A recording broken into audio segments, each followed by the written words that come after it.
guess today I kind of want to talk about the ever elusive pursuit of happiness. It feels like there's this perpetual cycle of like, you go through elementary school and then you graduate from that and you go to middle school, and then from middle school you go to high school, and then from there you're either going to work or you're going to college or doing something after that, and then you really find yourself there, and then beyond that you keep working and you get to that next step and that next step and that next step, and it's a never-ending cycle.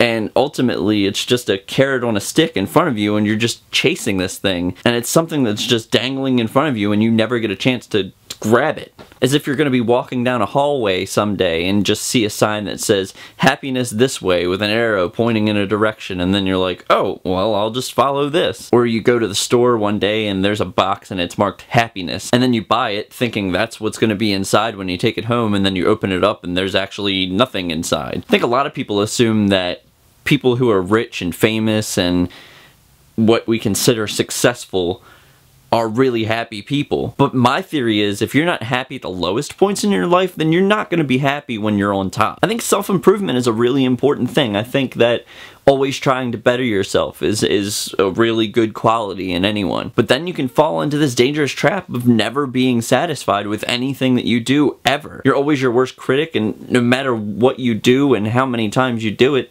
it's just never going to be the way that you want it to be. I think that a lot of people that dream of being an artist or a painter or a musician or anything that is an unconventional job, people give up on those because we're told so often that you can never make money doing any of that, and that you can never live off of just being a guitarist alone, or being a photographer, or it seems like any type of art job.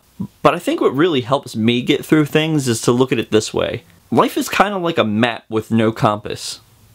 You kind of just have to pick a direction and go. You know where you hope it leads to, but in order to figure out where you're going, you kind of have to find out where you are first.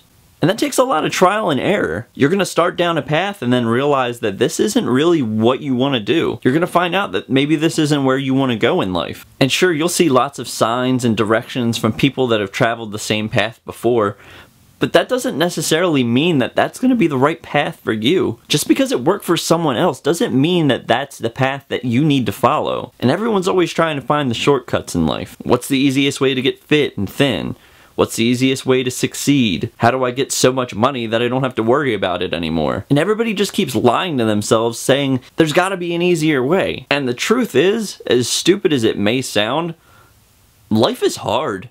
A lot of these child prodigies that you see, like Mark Zuckerberg and Bill Gates, they're anomalies. They came out of nowhere, and they aren't the norm. Most people that own Fortune 500 companies are well into their 50s before they start the company. There are nearly 4 times as many millionaires that started their companies in their 40s and 50s than there are those that started it in their 20s. I think the major difference between successful and unsuccessful people is that the successful people are just the ones that fail and continue to do what they're trying to do. I fail all the time.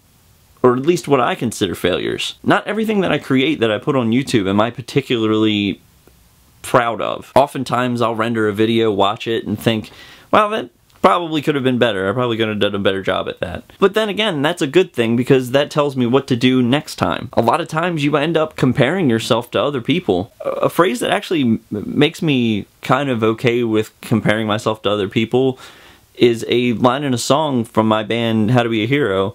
It's lyrics that I wrote, and it's I'm better off than most, a little worse than some. There's always going to be people better than you.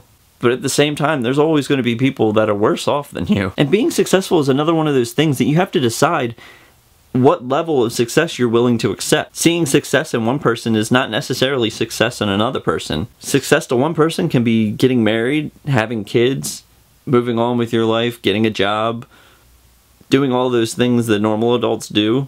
And that's perfectly fine. And then on the other extreme, success can be being rich and famous and being a rock star and being a actor in movies and TV. And that's okay too. But realize that the level of success that you choose is tantamount to the amount of work that you're going to have to do. The people that have gotten to those positions of rock stars, models, artists, NASCAR drivers, athletes, they've gotten there not because they're the most talented person, but because they're the person that was willing to work the hardest at it. They're the person that every time they failed, they got back up and said, okay, what can we do now? If you're willing to fail 90% of the time and just succeed about 10%, then I think you can achieve happiness. Because believe it or not, that's the odds. That's about what's going to happen to you. You're going to take chances, you're going to take risks, you're going to try your hardest on some days. And on those days, most likely you're going to fail. But then there's that one day. There's that one day where you try and you actually succeed. And you look back at the 50 attempts that you made, all of them being failures. And then when you hit 51, on that 51st try, you really did something. You made something that you can be proud of. And I'm not saying it's going to be easy. I'm not saying that this is for the faint of heart. They don't tell you this when you're a kid. They don't tell you that you're going to have to suck it up and make sacrifices and do things that you frankly don't want to do that have nothing to do with what your original plan was. You're probably going to have to piss off a lot of people. You're probably going to have to make a lot of people jealous. You're probably going to break down. You're probably going to break down and sit in the corner and cry. You'll find your breaking point. Everyone does. But then you're going to find a way. You'll find a way to get back up. You're going to find a way to get back up, look in the mirror, and stare directly into your eyes and say, you've got this. You can handle this.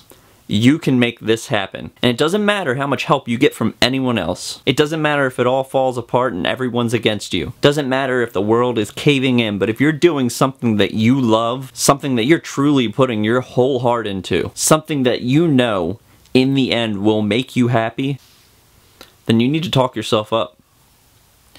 You need to pick yourself up off the ground. You need to tell yourself that everything's going to be okay. And if at the end of the day you have nothing to show for it, you need to be able to admit defeat. You need to be able to say to yourself, I didn't win today, but there's tomorrow. And then you need to be able to wake up the next day and act like nothing happened. This is a choice. This is a choice here and now. You don't need to wait for your next birthday. You don't need to wait for New Year's Eve to make a resolution.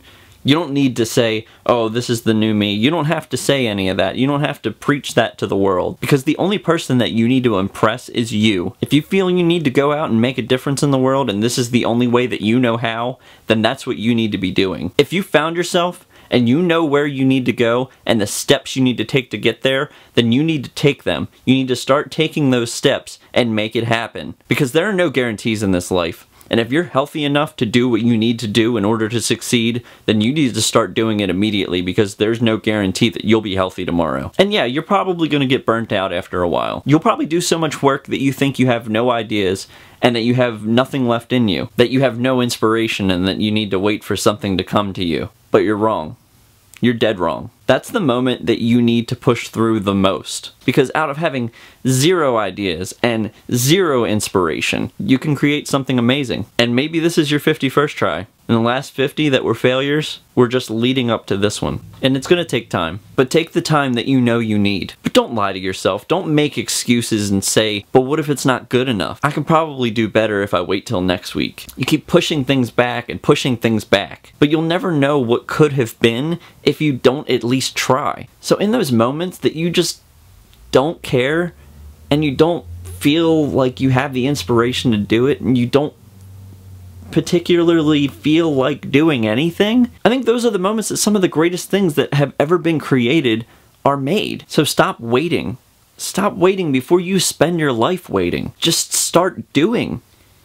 Even if it isn't good, even if it's not your best. Because honestly, all it takes is one time. All it takes is one try. All it takes is one idea. And maybe the idea doesn't present itself until you're already making it. You can make great things. You can be the one to create something great. I mean, look at the advances in technology in just the last 20 years. I can only imagine where we're going to be in the next 20 years. But if all you have is a bunch of ideas on paper, that's not doing you or anyone any good. And don't be afraid if you're copying off of someone or being accused of copying off of someone. Most ideas that you see that are really popular are just rehatchings of old ideas. But maybe you've done something to make it even better. Maybe people like your version more. Maybe people just like you doing that particular thing because it's you. Don't give yourself the chance to make excuses. I think the older I get, the more I realize that time is way more important to me than money. Time to do the things that I love the most. And to me, my definition of success is every day doing the things that I love the most, with the people that I care about the most, and just having fun with it, all while making a living. And I know someday I'll get there, even if it takes years. But I've got to keep telling myself that. Because I know one day I'm going to look back and I'm going to be so proud of myself.